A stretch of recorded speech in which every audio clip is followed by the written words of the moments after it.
My name is Kevin, and I'm an engineer working on the new PushToTalk framework, which enables a walkie-talkie system experience for apps on iOS. Later, I'll be joined by my colleague Trevor to talk about how you can enhance voice communication in your apps with this new framework. First, I'll introduce the PushToTalk framework and explain how it fits into your app. Next, we'll go over how to configure your app for push-to-talk. After that, Trevor will walk through how to transmit and receive audio using the framework. Finally, Trevor will wrap up with best practices for enhancing the push-to-talk user experience while preserving battery life for your users. I'll get started by introducing key features of the new push-to-talk framework. The push-to-talk framework enables you to build a new class of audio communication app on iOS that provides a walkie-talkie style experience for your users. Push-to-talk apps have many uses in fields where rapid communication is essential, such as healthcare and emergency services. To provide a great push-to-talk experience, users need a way to quickly access audio transmission features while also being able to see who is responding to them. At the same time, a push-to-talk app must be power efficient to ensure that users can maintain all-day battery life while using the app. The push-to-talk framework provides you with APIs to utilize a system UI that users can access anywhere on the system without having to directly launch your app. The system UI allows a user to quickly activate an audio transmission, which will launch your app in the background to record and stream audio to your server. The system provides transparency to users by showing who's speaking when your app plays audio from your server. The push-to-talk framework accomplishes this by introducing a new push notification type that notifies your app when new audio is available for playback. When your app receives this notification, it is launched in the background so that it can stream and play audio. The push-to-talk framework is designed to be compatible with existing end-to-end communication solutions and backend infrastructure. If you've already implemented a push-to-talk workflow in your app, it should be easy for you to integrate the push-to-talk framework into your existing code. The framework allows your app to implement its own audio encoding and streaming process to transmit audio between users. This provides flexibility in how audio transmission is handled by your app and enables compatibility with other platforms. Finally, many push-to-talk apps rely on wireless Bluetooth accessories to trigger audio recording and transmission. Your apps can continue to integrate with these accessories using the core Bluetooth framework and can trigger audio recording in push-to-talk. If you are building your first push-to-talk app, keep these integration considerations in mind as you begin architecting your code. Before we begin walking through the code for the new push-to-talk framework, we want to demonstrate how the push-to-talk experience can work in your app. Trevor and I have built a demo app to show how push-to-talk works. To start, I'll tap the Join button to connect to a push-to-talk session, which we call a channel. Once I'm joined to the channel, I can transmit and receive audio to other members of the channel. Trevor and a few of our colleagues have joined the same channel so that we can communicate throughout the day. I can transmit audio directly from the app using the microphone button, but the push-to-talk framework allows me to access the transmit feature from anywhere in the system. When there's an active push-to-talk channel, a blue pill will appear in the status bar. Tapping that pill shows the system UI. The system UI displays the name of the push-to-talk channel that I've joined and an image provided by the app to help users quickly identify the channel. I can transmit audio to the channel by pressing and holding the talk button and then waiting for the system chime to indicate that I can begin speaking.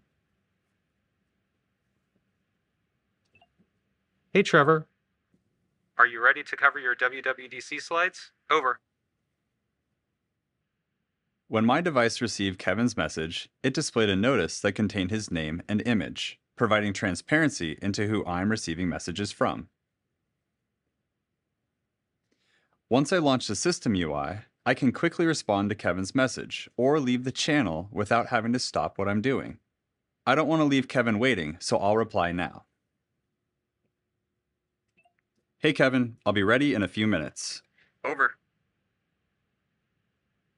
The push-to-talk system UI can also be accessed from the lock screen, so a user can receive and respond to messages without having to unlock their device.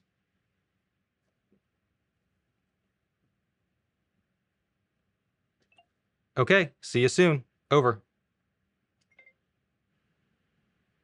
Now that we've discussed how push-to-talk works, we'll review how to integrate the framework in your own app. There are a few modifications that you need to make to your Xcode project to support the push-to-talk framework. First, you need to add the new push-to-talk background mode. This enables your app to run in the background when responding to push-to-talk events. Next, you must also add the push-to-talk capability to your app to enable the framework features. The push notification capability is required to allow APNs to wake your app in the background to play received audio. Finally, your app must request recording permission from the user and include a microphone purpose string in its info plist file. Now we're ready to begin integrating the code. The first step in the push-to-talk workflow is to join a channel. The channel represents and describes the push-to-talk session to the system. Your app interacts with channels through a channel manager. The channel manager is the primary interface for your app to join channels and perform actions like transmitting and receiving audio. When you join a channel, the push-to-talk system UI becomes available and your app receives an APNs device token that can be used throughout the life of the channel. You must join a channel before you can begin transmitting and receiving audio. The first step is to create a channel manager using the class initializer. This initializer requires that you provide a channel manager delegate and a channel restoration delegate. Multiple calls to the initializer result in the same shared instance being returned, but we recommend that you store the channel manager in an instance variable. It is important to initialize your channel manager as soon as possible during app startup in your application delegates did finish launching with options method. This ensures that the channel manager is initialized quickly so that existing channels can be restored and push notifications will be delivered to your app when it launches in the background. Now we're ready to join a channel. When someone joins a channel from your app, you must provide a UUID to identify the channel and a descriptor that describes the channel to the system. The same UUID will be used when interacting with the manager throughout the life of this channel. The descriptor includes a name and an image. Providing a unique image to represent the channel makes it easier for your users to identify the channel when interacting with the system. Your app joins a channel by calling the requestJoin method on the channel manager. Note that it is only possible to join a channel when your app is running in the foreground. When your app joins a channel, the channel manager delegate's didJoinChannel method will be called. This delegate method is your indication that your app has joined the channel. In addition, the delegate's received_ephemeral_push_token method will be called with the APNs push token that can be used to send push-to-talk notifications to this device. This token will only be active for the life of the push-to-talk channel. Keep in mind that APNs push tokens are variable length and that you should not hard-code their length into your app. It is possible for the channel join request to fail, such as when attempting to join a channel when another channel is already active. If this occurs, the error handler will be called, and the error will indicate the reason for the failure. When the user leaves a channel, the delegate's didLeaveChannel method will be called. Your user may leave the channel as a result of either your app requesting to leave programmatically, or the user can tap the Leave Channel button in the system UI. The channel manager delegate has an associated leave channel error handling method that will be called if the request to leave the channel fails. Push-to-talk supports restoring previous channels whenever your app is relaunched after being terminated or after a device reboot. In order for the system to accomplish this, you must provide a channel descriptor to update the system. Here we have a helper method that will fetch our cached channel descriptor in our restoration delegate. In order to keep the system responsive, you should return from this method as quickly as possible and should not perform any long-running or blocking tasks such as a network request to retrieve your channel descriptor. Throughout the lifecycle of your push-to-talk session, you should provide updates to the descriptor whenever information about the channel changes. You should also inform the system about changes to your network connection or server availability using the service status object. Here, we're updating the descriptor for the channel. You can call this method whenever you need to update the channel name or image. In this example, we are providing an update to the system to indicate that the app's connection to its server is in a reconnecting state. This updates the system UI accordingly and prevents the user from transmitting audio if the service status is connecting or disconnected. Once a connection is reestablished, you should update the service status to ready.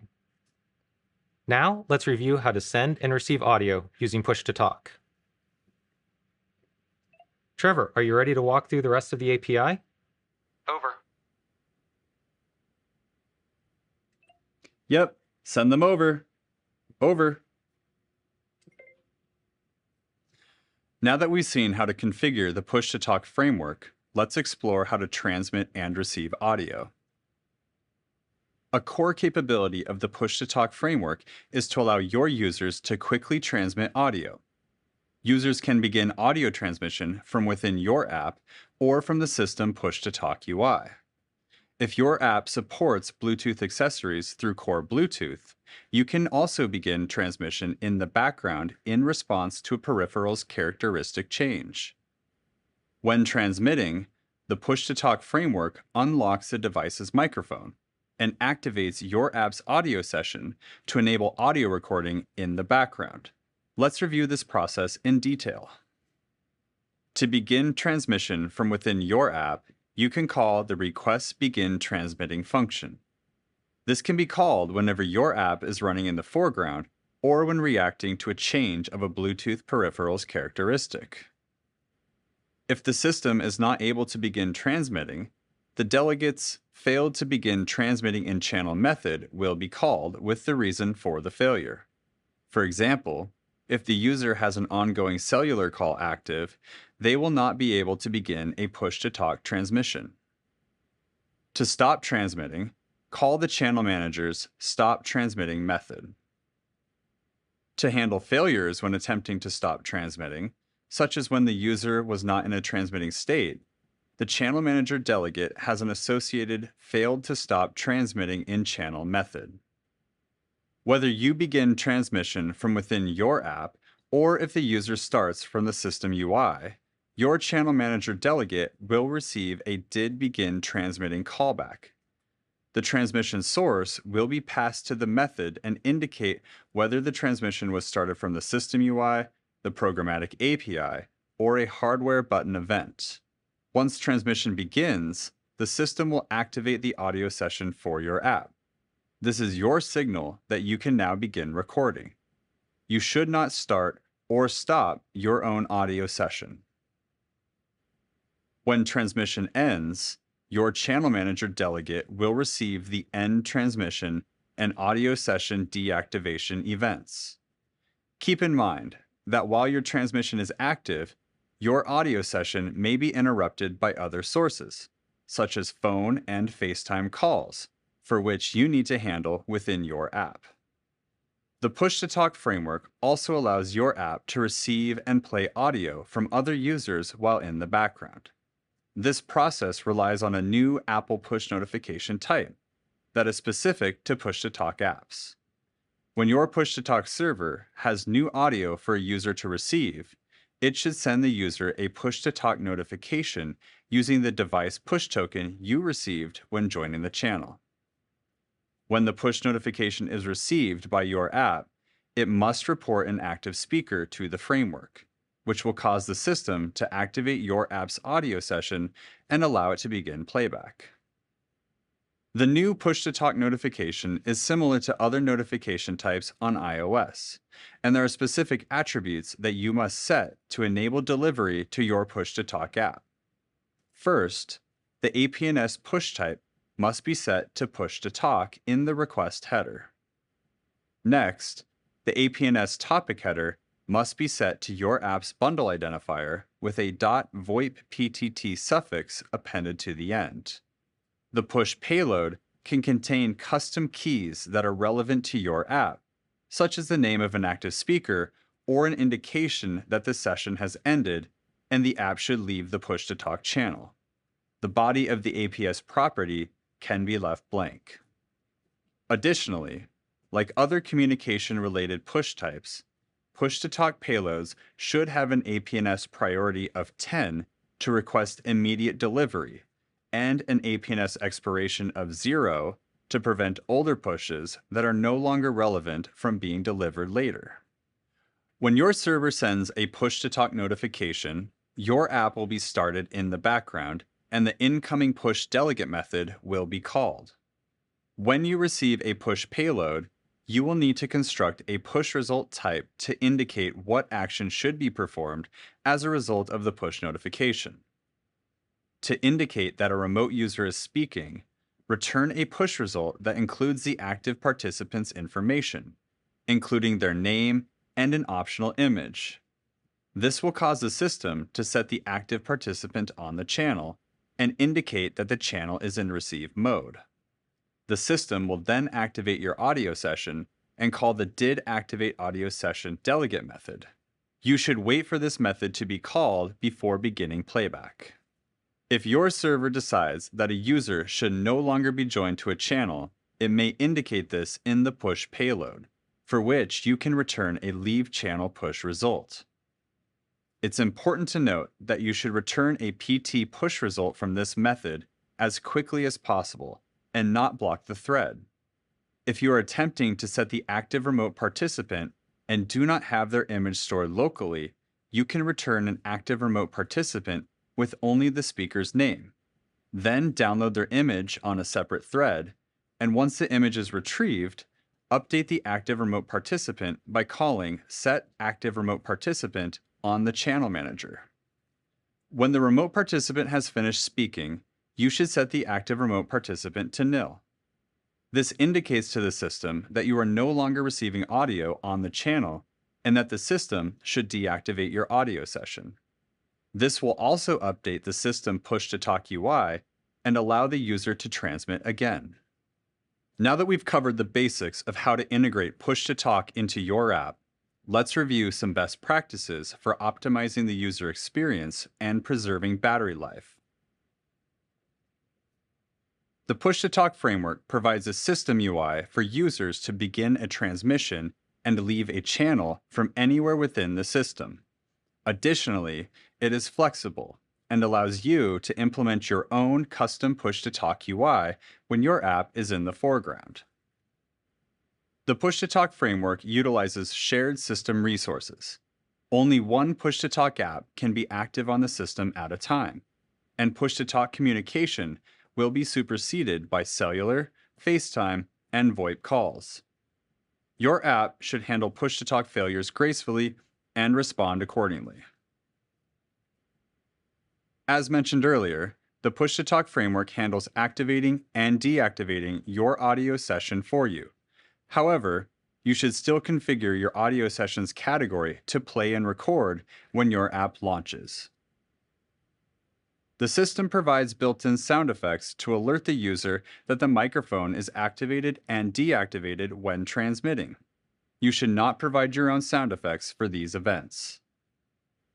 It is also important for your app to monitor and respond to AV audio session notifications, such as session interruptions, route changes, and failures. Your push-to-talk app can be affected by these audio session events just like any other audio app on the system. It's important to optimize your app to preserve battery life. The push-to-talk framework provides your app with background runtime when needed, such as when transmitting and receiving audio. When your app is not being used by the user, it will be suspended by the system to preserve battery life.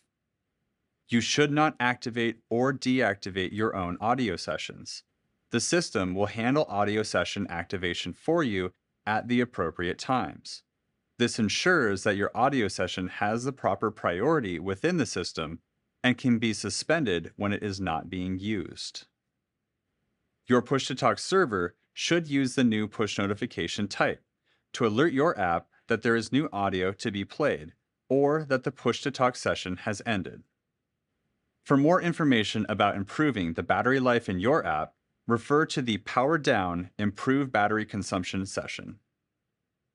When your push-to-talk app is in the background and the app is not transmitting or receiving audio, it will be suspended by the system. When your app is suspended, any network connections will be disconnected.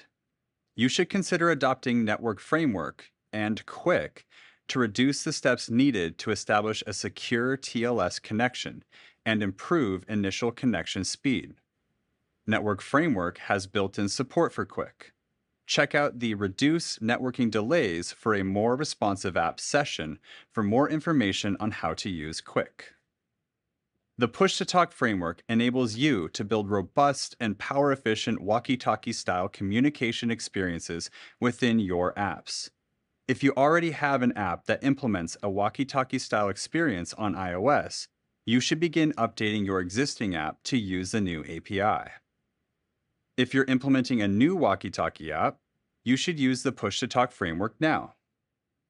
Finally, please submit feedback as you begin testing the new framework and integrating it with your app. Thank you and have a great WWDC. Over and out.